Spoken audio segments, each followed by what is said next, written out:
Hello विद्यार्थी मित्रों, तो આપણે અહીંયા NEET solution part 3 chapter number 9 ની અંદર બે ભાગનું સોલ્યુશન ઓલરેડી જોઈ લીધેલું છે। તો ત્રીજા ભાગનું સોલ્યુશન આગળ વધારીશું। પ્રશ્ન 66 સુધીના આપણે ઓલરેડી ચેક કરી લીધેલા હતા। હવે 67 નંબરના પ્રશ્નથી શરૂઆત કરીએ। તો એ પ્રશ્ન જેવો પ્રશ્ન આપણે ઓલરેડી આગળ એમસીક્યુમાં અમુક જગ્યાએ આવી ગયેલો છે અને એમના માટેનું સૂત્ર જે છે એક અને એમની થોડીક સમજણ જરૂરી છે, દાખલા જેવું છે। તો કરી દઈએ શરૂઆત। ઓકે, તો જુઓ 1.5 વક્રી ભવનાંકવાળા બે એક સમાન પાતળા સમતલ બહિર્ગોળ લેન્સ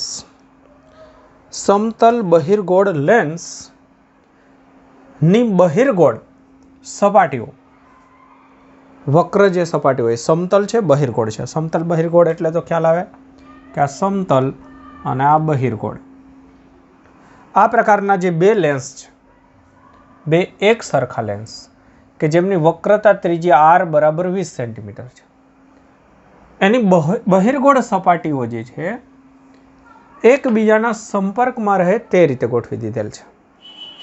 આ સપાટીઓ વચ્ચેની જગ્યા 1.7 જેટલા વક્રી ભવનાંકવાળા તેલથી ભરેલી છે।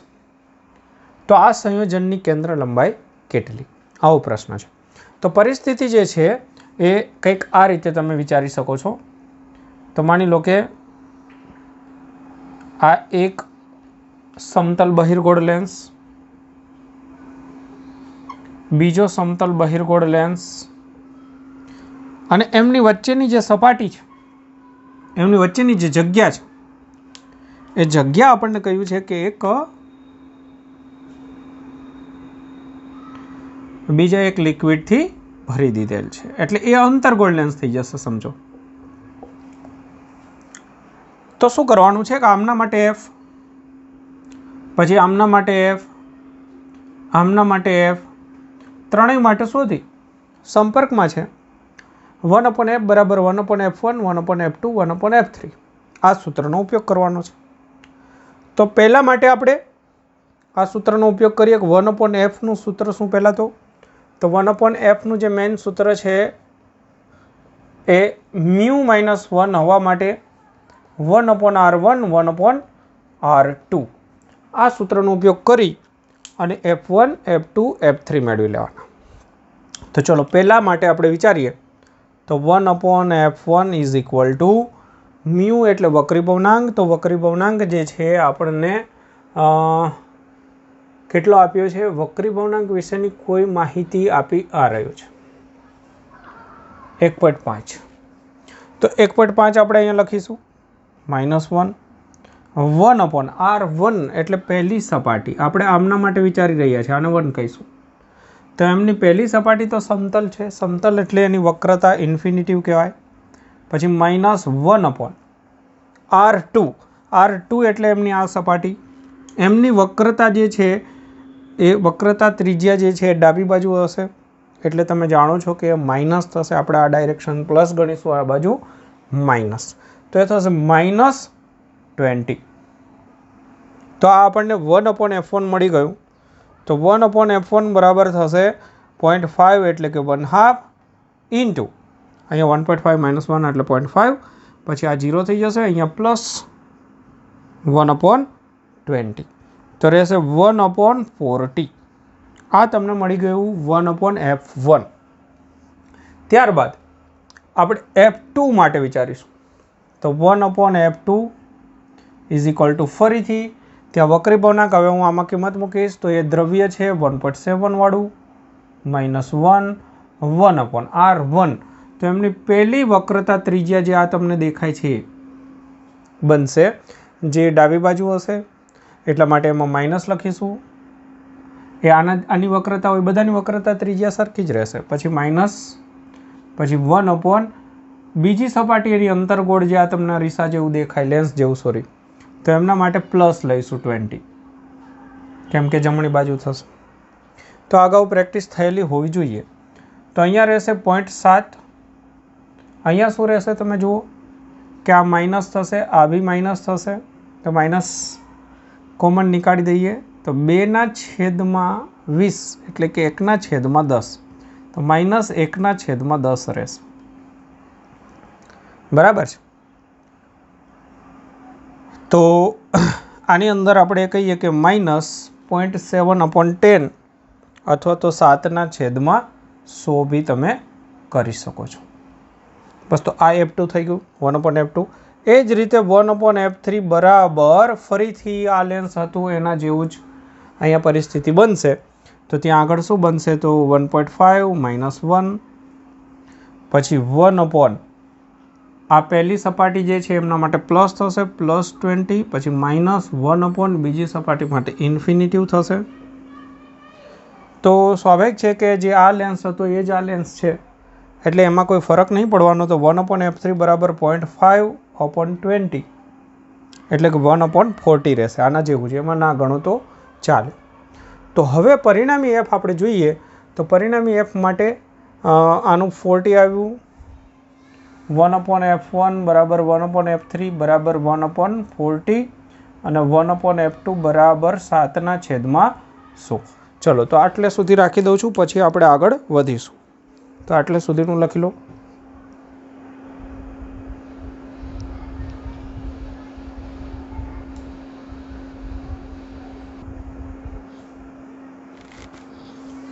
ઓકે, તો જુઓ મિત્રો, પછી કશું કર્યું નથી, મેં સૂત્ર કહી દીધું છે 1/F બરાબર 1/F1 F2 F3। એમાં કિંમત મૂકી, પહેલા માટે 1/40 હતું, બીજા માટે અંતરગોળ હતું એમાં -7/100 માઇનસ આવશે, બરાબર, અંતરગોળ હતું, અને પછીના આના માટે આજ તો સાદરૂપ આપ્યું આ 2 વખત 40 -7/100 તો 1/20 સાદરૂપ જ છે। 5 વડે મેં ગુણાકાર કર્યો, લસા લઈ લીધો, સાદરૂપ આપતા તમને જવાબ મળી જશે -50 સેન્ટીમીટર। તો આ પ્રકારના દાખલાની અંદર જે લેન્સ માટેનું સમીકરણ છે 1/F ઇઝ ઇક્વલ ટુ μ2 - μ1/μ1, આમ તો આખું સમીકરણ આવું છે, પણ હવા હોય તો μ1ની જગ્યાએ 1 લઈ લો। તો એ રીતે સમીકરણની અંદર જેટલા બી લેન્સ હોય બધા માટે શોધી અને ફાઇનલી આ સમીકરણનો ઉપયોગ કરો। રેડી? ચલો, તો આ થયો પ્રશ્ન પૂરો। નેક્સ્ટ ક્વેશ્ચન જોઈશું આપણે।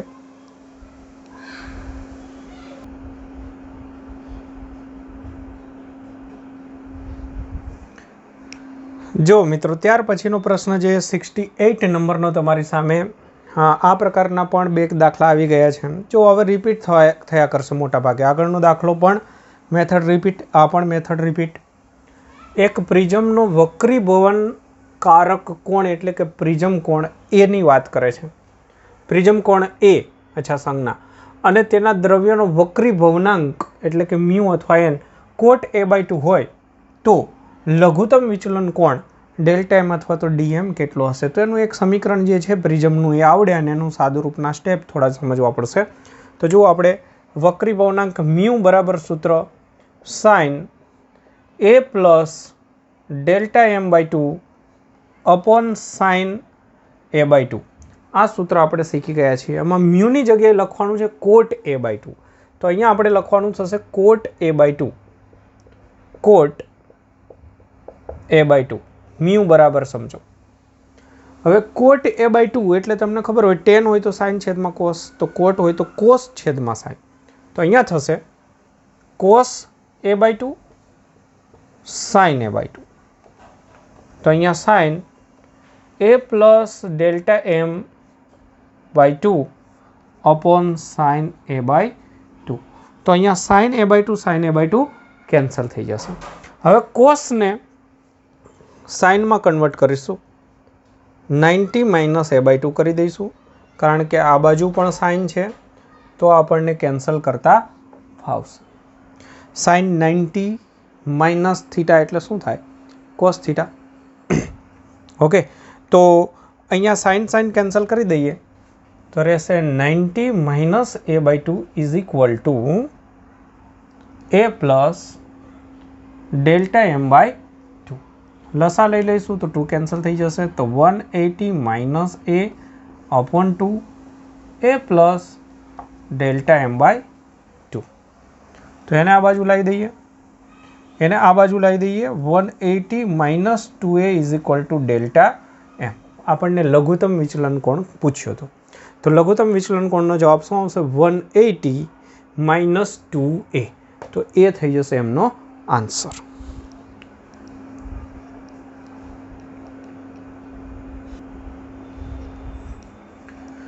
જો મિત્રો ત્યારબાદનો એક પ્રશ્ન છે, થોડો અટપટો છે સમજવામાં, ધ્યાન દેજો।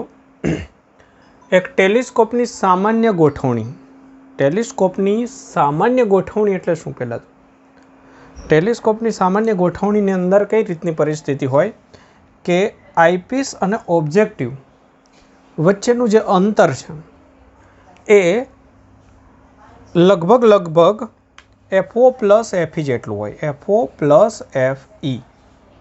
એક તો આ યાદ રાખવાનું છે, બરાબર। હવે શું છે આવી પરિસ્થિતિ? ગોઠવણી દરમિયાન તેના ઓબ્જેક્ટિવ લેન્સની અંદરની તરફ એક લેન્સની અંદર એક L લંબાઈની કાળી રેખા દોરેલ છે।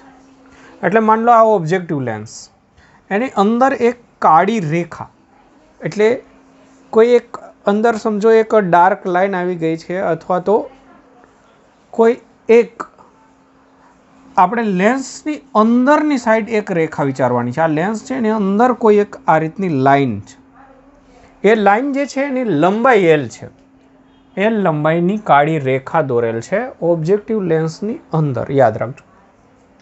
હવે આઈપીસ આ રેખાનું વાસ્તવિક પ્રતિબિંબ રચે છે। વાસ્તવિક પ્રતિબિંબનો મતલબ શું થાય કે લેન્સ દ્વારા આ વસ્તુ હોય તો એના કિરણો આ બાજુ આવે, એટલે વાસ્તવિક તમે સમજી શકો છો કે આ બાજુ પ્રતિબિંબ હોય અને ઊંધું હોય તો ઉલટું અને વાસ્તવિક પ્રતિબિંબ રચશે, અને એની લંબાઈ L છે। હવે લંબાઈ અહીંયા શબ્દ છે, મારે ખાસ સમજાવવાનું આજે કહેતો તો લંબાઈ પણ આપણે રેખાની આપણા ટેલિસ્કોપની ભાષામાં એ લંબાઈ એટલે શું થઈ જાય? ઊંચાઈ થઈ જશે। તો એ લંબાઈ એટલે રેખીય પરિમાણ થઈ જશે, એટલે આપણે એમને દિમાગમાં ઊંચાઈ રાખીશું। તો હવે કહ્યું છે કે આ ટેલિસ્કોપનું મેગ્નિફિકેશન કેટલું હશે L અને આઈના સ્વરૂપમાં? તો બહુ ઇન્ટરેસ્ટિંગ વસ્તુ છે। પહેલાં તો ટેલિસ્કોપ માટે મેગ્નિફિકેશનનું સૂત્ર છે FO/FE। તો 2-3 વસ્તુ આમાં સમજવાની છે, ખાસ ધ્યાન દેજો। આ એક જનરલ સૂત્ર જ છે, તો આ સ્વીકારવાનું છે FO/FE।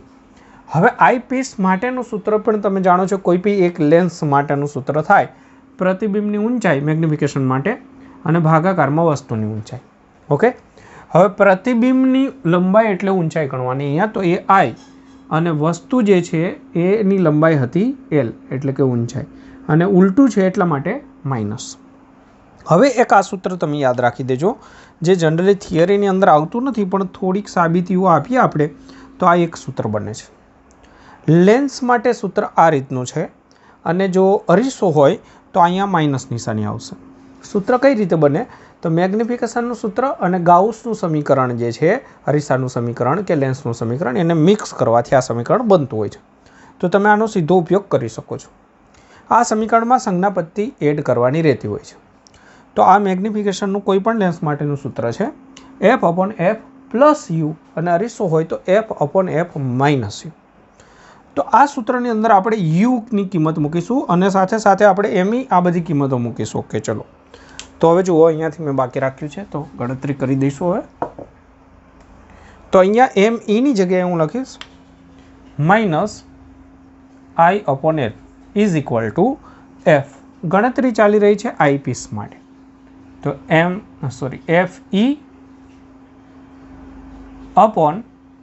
FE/FE પ્લસ યુ એટલે વસ્તુ અંતર હંમેશા માઇનસ રહેશે, તો માઇનસ।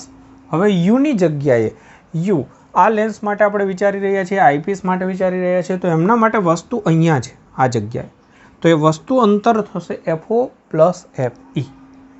FO+FE આટલા અંતરે વસ્તુ પડેલી થશે। તો હવે આપણે આનું સાદુરૂપ આગળ વધારીએ તો -I/L = FE/ આમાંથી FO માઇનસ અને અહીંયા FE માઇનસ FE કેન્સલ થઈ જશે, તો -FO રહેશે। તો માઇનસ માઇનસ અહીં કાઢી દઉં તો I/L = FE/FO। તો આને ઉલટાવી દઈએ તો FO/FE = L/I, અને આ તો થઈ ગયું આપણું ટેલિસ્કોપનું મેગ્નિફિકેશન। તો જવાબ આવશે L/I। L/I આપણો બી જે છે આન્સર બનશે. તો 2-3 નવી વસ્તુ છે, તો બરાબર ધ્યાનથી તૈયાર કરવું. લખી દેજો.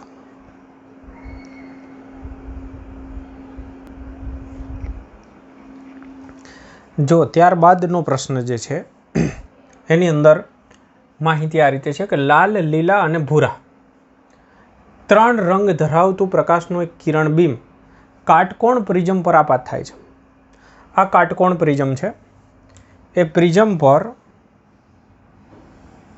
આપાત થાય છે 3 કલર ભૂરો, લીલો અને લાલ. 3 આપાત થાય ત્યારે પ્રશ્ન આપણને એવો કર્યો છે, એ પહેલાં માહિતી આપી છે કે લાલ, લીલો અને ભૂરો એમના માટે વક્રી ભવનાંક જે છે આટલા છે.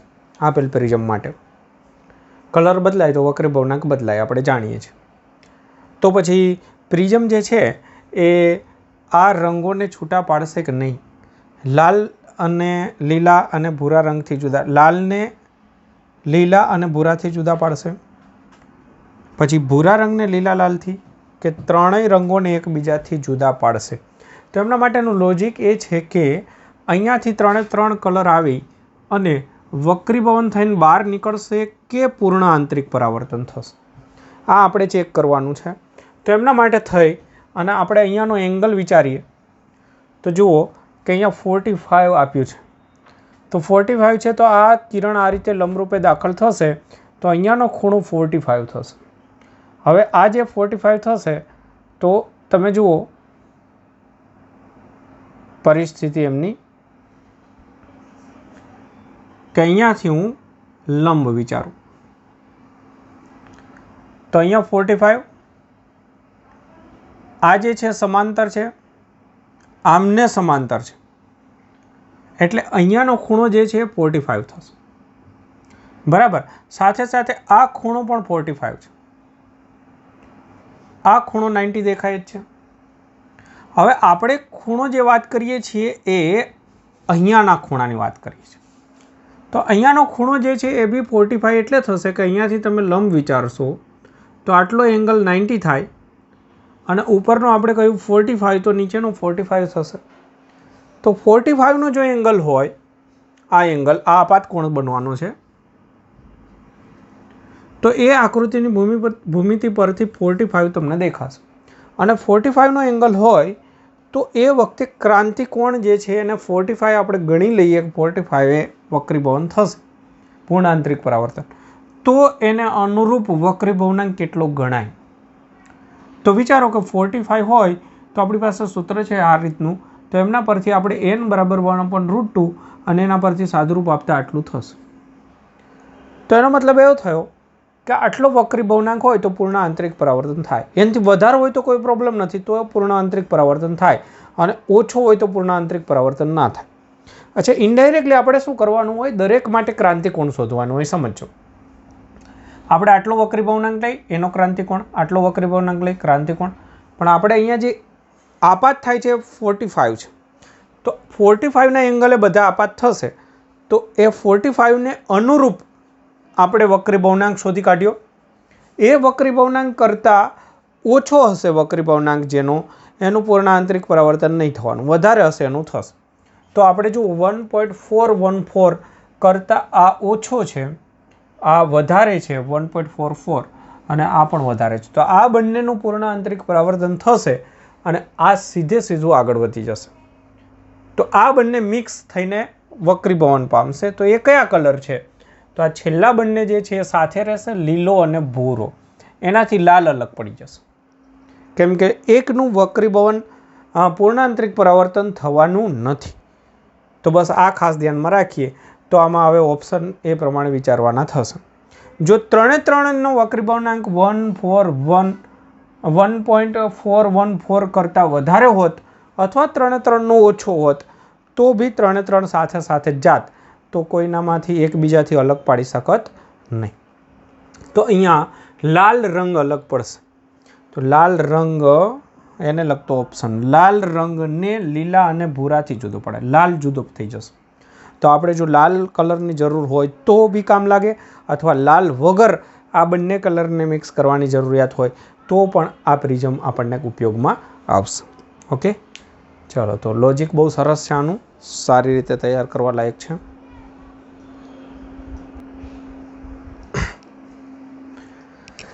જો મિત્રો, ત્યાર પછીનો પ્રશ્ન બહુ જોરદાર છે. વાંચવામાં, ઓપ્શન જોવામાં તો ગભરામણ થઈ જાય એવું છે, પણ જો એટલો અઘરો નથી, પણ થિયોરિટિકલ જે નોલેજ છે એમની બહુ જરૂરિયાત છે. તો જોઈએ, જોડકા જોડવાના છે. એમ એ અરીસા વડે મળતું મેગ્નિફિકેશન છે. અરીસા દ્વારા મેગ્નિફિકેશન. હવે અહીંયા તમને મેગ્નિફિકેશન આપ્યું છે -2, -1/2, +2, 1/2, અને સામેની સાઈડ બહિર્ગોળ અરીસો છે કાં તો અંતર્ગોળ છે, બેમાંથી એક પસંદ કરવાનું છે. સાચું પ્રતિબિંબ છે કે આભાસી પ્રતિબિંબ. તો હું તમને થોડુંક યાદ દેવડાવી દઉં, એમની મદદથી પ્રશ્ન સોલ્વ કરવામાં ઘણી રાહત થશે.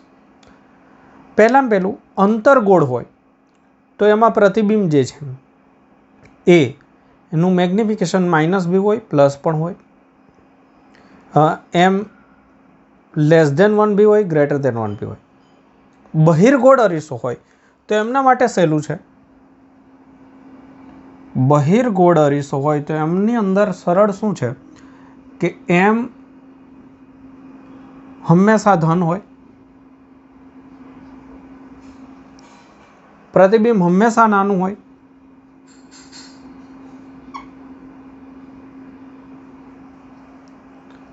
પ્રતિબિંબ આભાસી હોય,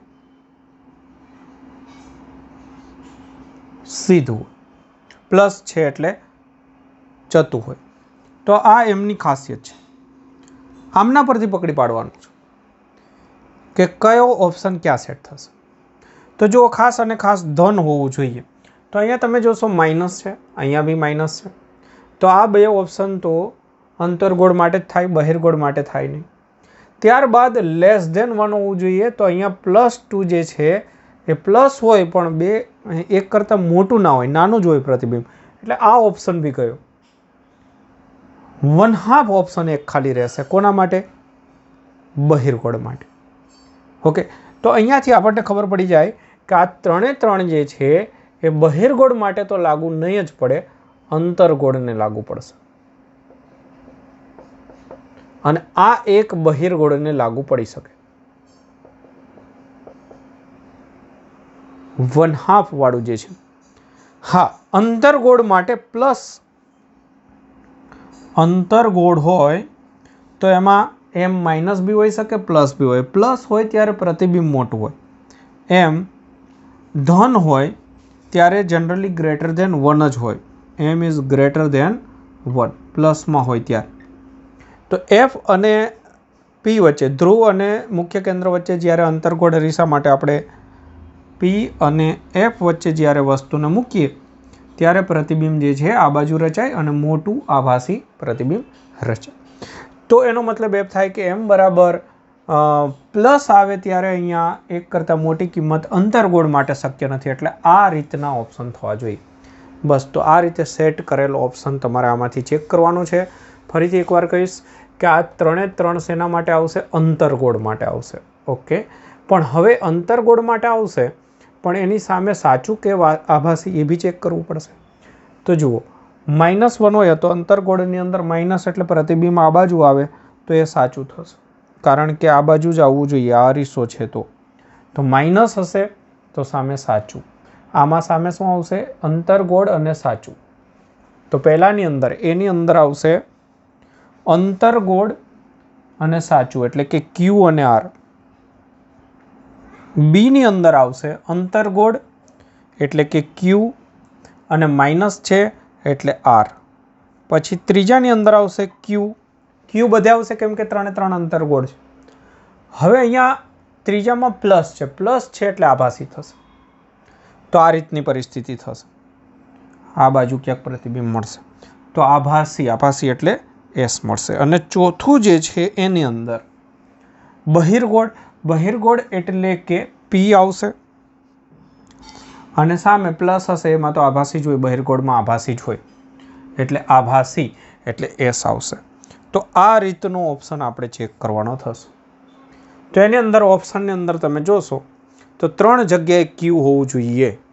તો અહીંયા તો R છે, એની સામે R છે પહેલું જ, એની સામે P છે, એની સામે Q છે, આ એક જ ઓપ્શન એવો છે કે જેની અંદર તમને દેખાય છે એની સામે ક્યુ આવ્યું આર, ક્યુ આર, બીની સામે ક્યુ આર, સીની સામે ક્યુ એસ અને ડીની સામે પી એસ, એટલે બી ઓપ્શન થશે. પણ નોલેજ તમને આનું હશે તો જ આવડશે, નહીંતર આ પ્રકારના પ્રશ્નો આવડે નહીં. તો થિયોરિટિકલ નોલેજનો આપણે ઉપયોગ કરવાનો છે.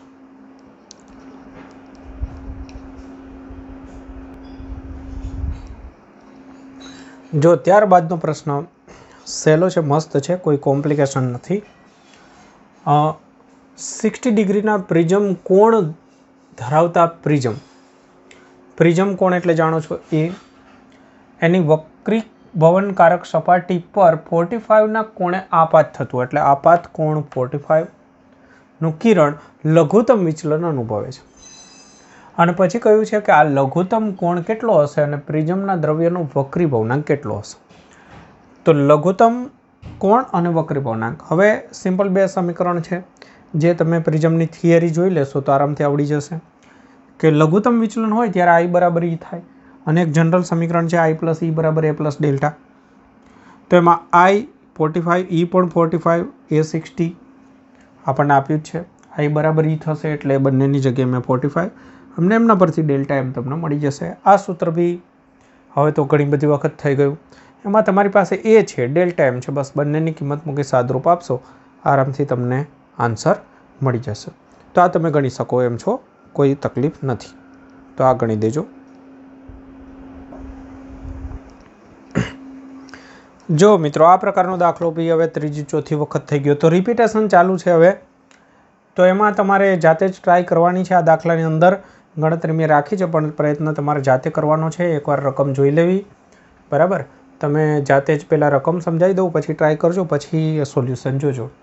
દરેકની સમાન કેન્દ્ર લંબાઈ એફવાળા કાચ કે જેનો વક્રી ભવનાંક 3/2 છે એમના સરખા બહિર્ગોળ લેન્સ એકબીજાના સંપર્કમાં રાખ્યા છે. સમતલ બહિર્ગોળ નહીં, સરખા બહિર્ગોળ છે, અહીંયા ધ્યાનથી સમજો, સરખા બહિર્ગોળ. તો આ બે બહિર્ગોળ લેન્સ એકબીજાના સંપર્કમાં રાખ્યા છે. બંનેની કેન્દ્ર લંબાઈ એફ છે, બંનેનો વક્રી ભવનાંક આટલો છે, બંનેની વક્રતા પણ સરખી છે. હવે બંને લેન્સ વચ્ચેની જગ્યામાં જે ઓઇલ ભર્યું હતું આપણે આગળ, એની જગ્યાએ અહીંયા પાણી ભરી દીધેલું છે. તો આ સંયોજનની કેન્દ્ર લંબાઈ કેટલી હશે? તો પરિસ્થિતિ તો ગણતરી તો આગળ હતું એના જેવી જ થશે. એક લેન્સ વચ્ચે અંતર્ગોળ લેન્સ બનશે, પછી ફરીથી બહિર્ગોળ લેન્સ આવશે. તો આ બંને તો એક્ઝેક્ટ સરખા છે, તો એમની કેન્દ્ર લંબાઈ ઓલરેડી એફ જ છે. પણ આપણે એફનું સૂત્ર બનાવીશું, 1/f1 કહીશું આને, પછી આને f2, આને 3, અને પછી છેલ્લે આપણે 1/f બરાબર 1/f1 plus 1/f2 plus 1/f3. તો 3 સમીકરણ બનાવી આ રીતે આગળ વધવાનું છે. તમે પહેલાં જાતે ટ્રાય કરી લેજો. હવે તમે અહીંયા સોલ્યુશન જુઓ તો આ સમીકરણનો આપણે ઉપયોગ કરતા હોઈએ છીએ જનરલી દરેક વખતે. એમાં પહેલા લેન્સ માટે વિચારશો તો એમાં 1/f1 બરાબર 3/2 એમનો વક્રી ભવનાંક છે, -1. R1 એટલે પહેલી વક્રતા જમણી બાજુ જશે એટલે પ્લસ રહેશે, પછી -1/R2 બીજી સપાટી જે છે આ ધાર છે એની વક્રતા ડાબી બાજુ જશે એટલે માઇનસ રહેશે, તમે જાણો છો. તો માઇનસ માઇનસ પ્લસ થઈ જશે એટલે અહીંયા 2/R થશે, બાકી અહીંયા થશે 1/2, એટલે એનું સાદરૂપ આપતા 2 કેન્સલ 1/R, એટલે કે 1/f1 બરાબર થશે R. ઓકે, તો 1/f1 બરાબર R, પણ f1 બરાબર f છે, તો f બરાબર 1/R. પહેલા માટે જવાબ આપણને ઓલરેડી f આપ્યો છે, એટલે કે R બરાબર f થશે આમના પરથી, જેનો આપણે આગળ જતા ઉપયોગ કરીશું, f બરાબર R. ચલો, એ જે પહેલા લેન્સ માટે થયું એવું જ ત્રીજા લેન્સ માટે થશે. તો એ પહેલા અને ત્રીજા બંને માટેનો આન્સર 1/R રહેશે. હવે વાત રહી વચ્ચેનું 1/f2 સમીકરણનો ઉપયોગ કરીશું, બરાબર. એનો વક્રી ભવનાંક પાણી છે, પછી 1/, અહીંયા જ ગડબડ થતી હોય છે. પહેલી સપાટી અંતર્ગોળ જે અહીંયા બનશે એને હું અલગથી ડ્રો કરું તો આ રીતની પરિસ્થિતિ થશે. તો એની પહેલી સપાટીની વક્રતા ડાબી બાજુ, વક્રતા R આ બાજુ આવશે, તો એ માઇનસ ગણાશે, તો પહેલા માટે માઇનસ થશે. અને બીજી સપાટી આ ગણાશે, આ પહેલી સપાટી ગણાય, આ બીજી સપાટી ગણાય, તો બીજી સપાટી માટે પ્લસ થશે. ઓકે, તો અહીંયા માઇનસ માઇનસ કોમન નીકળી અને -2/r રહેશે અને બાકી આનું સાદુરૂપ 1/3. તો અહીંયા ટૂંકમાં માઇનસમાં જવાબ આવશે. તો હવે તમારી પાસે 3 છે 1/f1 1/f2 1/f3 1/r પછી આ માઇનસ અને પાછું 1/r. તો આ બંનેનું મેં કરી દીધું 2/r માઇનસ આટલું પછી લસા લઈ લીધું સાદુરૂપ આપતા મને મળ્યું 4/3r 4/3 અને છેદમાં r. આ કોના બરાબર મળ્યું 1/f બરાબર. તો આમના પરથી f અથવા આને f ડેશ નામ આપીશું આ વખતે કારણ કે f સંજ્ઞાનો ઉપયોગ કરવાનો છે. તો f બરાબર થશે 3r/4 પ્લસ 3r/4 અને r બરાબર તો f છે. r બરાબર શું થશે f. તો 3f/4 આ એમનો આન્સર થશે 3f/4 બી એમનો આન્સર થશે. Okay 3f/4 ready 3f/4. તો જુઓ સરસ એવો દાખલો. આવા દાખલા 3-4 હવે આવી ગયા.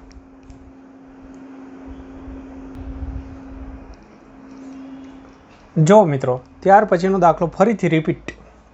આ પ્રકારનો દાખલો પણ ઓલરેડી મેં તમને શીખવાડી દીધેલો છે. દાખલાની અંદર એવું કહ્યું છે કે એક સ્લેબની અંદર કાચના સ્લેબમાં એક પરપોટો છે. આ સાચો પરપોટો છે. જુઓ અહીંયા પણ એક બાજુથી જોઈએ તો આપણને જે દેખાશે એ તો ઉપર આવેલો દેખાશે. તો એની ખોટી ઊંચાઈ જે છે 5 સેન્ટીમીટર દેખાય છે. અને એવી જ પરિસ્થિતિ આ બાજુથી જુઓ તો થાય. તો આ બાજુથી બી તમને જે દેખાય એ ખોટું દેખાશે અને એ ખોટી ઊંડાઈ દેખાશે તમને 3 સેન્ટીમીટર એવું રકમમાં આપ્યું. એક વખત 5 સેન્ટીમીટર બીજી વખત 3 સેન્ટીમીટર. તો સ્લેબની જાડાઈ શોધો. આ તો ખોટી જાડાઈ થઈ. 5 ને 3 8 કરો તો ખોટી જાડાઈ થઈ. વાસ્તવિક માટે શું કરવાનું? તો જુઓ કે અહીંયાથી જોતાં તમને દેખાય છે આટલું તો વાસ્તવિક કેટલું હશે એને h1 કહી દઈએ. અહીંયાથી જોતાં તમને દેખાય છે 3 સેન્ટીમીટર પણ ખરેખર કેટલું હશે એને h2 કહી દઈએ. તો વાસ્તવિક રીતે અહીંયાથી આટલું અંતર અને અહીંયાથી આટલું અંતર એ થઈ જશે જાડાઈ. એમના માટે સૂત્ર છે h ખોટું છેદમાં h સાચું બરાબર n અવલોકન છેદમાં n વસ્તુ. તો પહેલી સપાટીથી જોશો તો અવલોકન તો હવામાંથી જ આપણે કરવાનું છે. નીચે કાચનો વક્રી ભવનાંક. તો આમના પરથી h1 બરાબર થશે n × h1 ડેશ. એ જ રીતે આ બાજુથી જોશો તો સિમ્પલ h2 બરાબર થઈ જશે n × h2 ડેશ. ટોટલ કરશો સ્લેબની જાડાઈ તો h1 + h2 આ બંનેનો સરવાળો કરશો n કોમન નીકળશે. તો આ એક સૂત્ર બી છે. સીધું જ તમે સીધું જ આનો ઉપયોગ કરી શકો છો કે જે તમને ખોટું દેખાય છે એમના ગુણાકારમાં તમારે વક્રી ભવનાંક કરી દેવાનું બેનો સરવાળો કરીને. તો એક બાજુથી 5 દેખાય છે એક બાજુથી 3 ટોટલ 8 દેખાય છે. 8 સેન્ટીમીટર હોય એવું લાગે છે એને વક્રી ભવનાંક વડે ગુણી દો એટલે તમને સાચી જાડાઈ મળી જશે. તો આ પણ રિપીટ.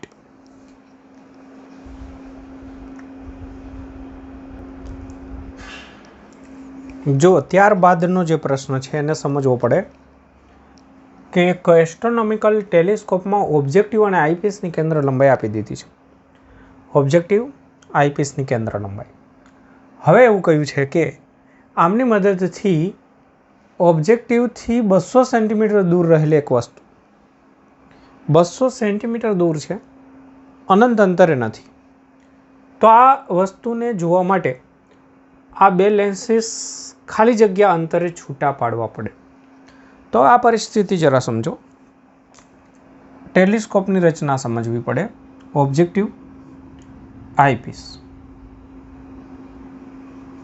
અનંત અંતરેથી જો જોતા હોય સામાન્ય રીતે તો પ્રતિબિંબ જે રચાય એ આમના મુખ્ય કેન્દ્ર પર રચાય. એટલે પ્રતિબિંબ લગભગ FO અંતરે રચાય અને પછી એ પ્રતિબિંબ આમના મુખ્ય કેન્દ્ર પર આવવું જોઈએ. તો બે લેન્સ વચ્ચેનું જે અંતર છે એને આપણે x કહીએ તો x બરાબર FO + FE થાય. તો સીધો આપણો આન્સર થઈ જાય બંનેનો સરવાળો FO + FE. પણ અનંત અંતરે વસ્તુ હોય તો અનંત અંતરે વસ્તુ નથી તો આ પ્રતિબિંબ ક્યાં મળે છે આમનું એ પ્રતિબિંબ અહીંયા મળવું જોઈએ તો આ પ્રતિબિંબ આપણે વિચારવું પડશે કે આમના માટે ઓબ્જેક્ટિવ માટે યુ આપી દીધું છે તો વી કેટલું મળશે. તો આપણે આ શોધી કાઢીશું. ઓબ્જેક્ટિવ માટે વી ક્યાં મળશે? આ ચાલશે નહીં. તો એમના માટે લેન્સના સૂત્રનો ઉપયોગ કરો. હા, તો હિન્ટ આપી દઉં છું, હવે તમને ગણવા આપું છું કે લેન્સના સૂત્ર, બહિર્ગોળ લેન્સના સૂત્રનો ઉપયોગ કરી ઓબ્જેક્ટિવ માટે તમને ઓલરેડી યુ આપ્યું છે, તો એમના પરથી વી શોધી કાઢો બસ. એ જો તમે વી શોધી કાઢો છો તો તમારા માટે એક્સ બરાબર થઈ ગયું વી પ્લસ એફઈ. બસ જવાબ થઈ ગયો, ઇનફ. બરાબર. તો હવે એ તમે ટ્રાય કરો, પછી હું અહીંયા ગણિત તો રાખું જ છું.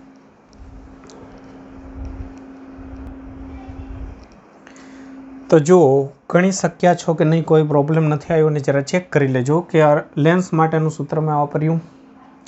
એમાં યુ બરાબર લેવાનું છે 200 એટલે કે -200, અને એફની જગ્યાએ ઓબ્જેક્ટિવ માટે આપણે કેલ્ક્યુલેશન કરવાનું છે એટલા માટે 40. તો આનું તમે સાદુરૂપ આપશો એટલે તમને +50 મળશે. જે +50નો મતલબ છે કે અહીંયાથી 50 સેન્ટીમીટર અંતરે પ્રતિબિંબ રચાશે. એ પહેલાંનું પ્રતિબિંબ જે છે બીજાના મુખ્ય કેન્દ્ર પર, આઈપીસના મુખ્ય કેન્દ્ર પર આવવું જોઈએ. તો ટોટલ ડિસ્ટન્સ બે લેન્સ વચ્ચે કેટલું રાખવું જોઈએ? તો VO પ્લસ FE, 50 પ્લસ FEની કિંમત આપણને આપી છે 4. તો 54 સેન્ટીમીટર અંતરે જ્યારે હોય ત્યારે એમનું ફોકસ તમને વ્યવસ્થિત જોવા મળશે.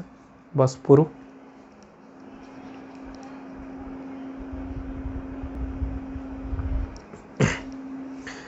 ઓકે, તો મિત્રો આપણે આ ભાગની અંદર આટલે સુધી રાખીશું, અને પછીના થોડા પ્રશ્નો જે છે એ બીજા ભાગની અંદર લઈશું. તો તમે જોયું આ ભાગની અંદર મોટા ભાગના પ્રશ્નો રિપીટ થવા લાગ્યા છે. તો અહીંયા ફિઝિક્સની અંદર એ સારું છે કે તમે જો આટલા વર્ષોના પેપર સોલ્વ કરો છો તો પછી આગળ રિપીટેશન ચાલુ થઈ જાય છે. તો રીત સાથે જો તૈયાર કરશો તો ઘણા બધા પ્રશ્નો રિપીટ તમને જોવા મળશે. આ ભાગમાં ખાસ તમે જોયું છે. ઓકે, ચલો તો તૈયારી કરતા જાઓ રીત સાથે.